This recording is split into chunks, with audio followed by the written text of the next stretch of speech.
Greater Noida की Sharda university से एहतशाम बिलाल नामी कश्मीरी तालिब इल्म इतवार से लापता है। पुलिस इस मामले की तफ्तीश कर रही है। आपको बता दें कि रवा महीने की 4 तारीख को यूनिवर्सिटी के कुछ तलबा ने एहतशाम और दिगर कई कश्मीरी तलबा को अफगानी समझकर पिटाई कर दी थी। दरअसल यूनिवर्सिटी के कुछ मकामी तलबा का कुछ अफगानी लड़कों के साथ झगड़ा हुआ था, जिसके बाद एहतशाम और दिगर कई कश्मीरी तालिब इल्मों की इन लड़कों ने अफगानी समझकर पिटाई कर दी। अब अचानक एहतशाम इतवार से लापता है। उसके अहले खाना परेशान है।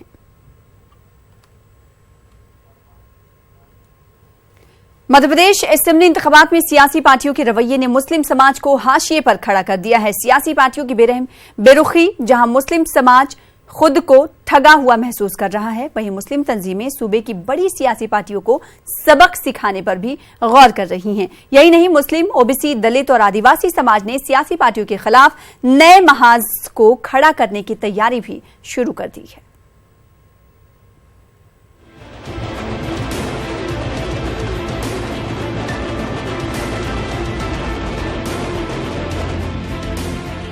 पांच रियासतों में होने वाले असेंबली इंतखाबात से सियासी पार्टियां मध्य प्रदेश से मुल्क की सियासत में नई दस्तक देने की तैयारी तो कर रही हैं, लेकिन यहां की बड़ी अक़लियत हाशिए पर है। कांग्रेस और बीजेपी ने अपने उम्मीदवारों की फहरिस्त जारी नहीं की है, जबकि बीएसपी और समाजवादी पार्टी ने अपने उम्मीदवारों के नाम का ऐलान कर दिया है, लेकिन इसमें अक़लियतों को नजरअंदाज कर दिया गया है। देखिए, जो विकास की बात करते हैं, लोगों को साथ लेने की बात करते हैं, वो अपने बारे में सोचें कि पूरे आज लगभग 15 साल होने वाले हैं। 15 साल की सरकार में किसी भी एक मुस्लिम को उन्होंने कहीं मंत्रालय में मंत्री बनाया हो या कोई महत्वपूर्ण जगह पर बनाया हो तो वो बताएं। ये सिर्फ बातें करते हैं।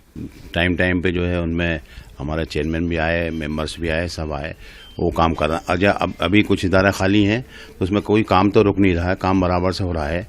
वो उसमें सरकार के जो नुमाइंदे हैं वो पूरी तरह से काम देख रहे हैं। कोई ऐसा नहीं है कि किसी इदारे में आप ये कहो कि इस इदारे में चेयरमैन नहीं है या हमारे लोग नहीं है तो वहाँ काम नहीं हो रहा है, काम बराबर हो रहा है। कोई अच्छा कैंडिडेट कमजोर वर्ग से मिलेगा जो मुख्य धारा में आ सकता है, तो हमेशा समाजवादी पार्टी ने उनको प्रतिनिधित्व देने का, भागीदारी देने का काम किया है। अभी जो सूची जारी हुई उसमें तो एक भी नाम नहीं है। अभी केवल शुरुआती दौर है, 17 कैंडिडेट्स किए हैं, उसमें कार्यकर्ताओं को प्राथमिकता दी गई है, जिताऊ कैंडिडेट को प्राथमिकता दी गई है। अभी और लिस्ट आना बाकी है।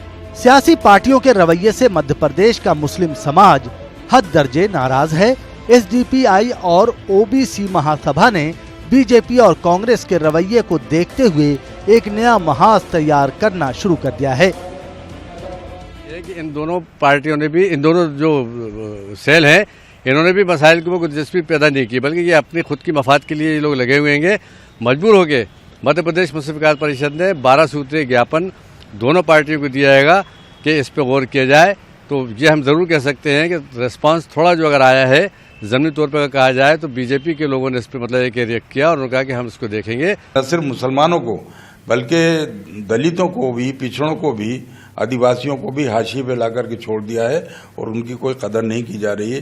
जैसा कि अभी आप देखें कि कांग्रेस ने भी जहां तक कोशिश की है वो हिंदुत्व के एजेंडे को अपनाने की कोशिश की है और मुसलमानों से दूरी बनाई है। तो मुसलमानों से दूरी बनाने का सबक तो उनको लेना पड़ेगा, बिल्कुल हम देंगे। आगामी विधानसभा चुनाव में हम लोग सब इस तरह का एक फ्रंट और एक मोर्चा बनाने की तैयारी में है कि वो हिस्सा नहीं तो वोट। सियासी पार्टियों के रुझान को देखते हुए मुस्लिम, ओबीसी, दलित और आदिवासी समाज में फैली बेचैनी के मद्देनजर उन्हें मुनासिब नुमाइंदगी नहीं दी गई, तो असेंबली इंतखाबात में सियासी पार्टियों को इसका खमियाजा उठाना पड़ सकता है। न्यूज़ 18 उर्दू के लिए भोपाल से महताब आलम की रिपोर्ट।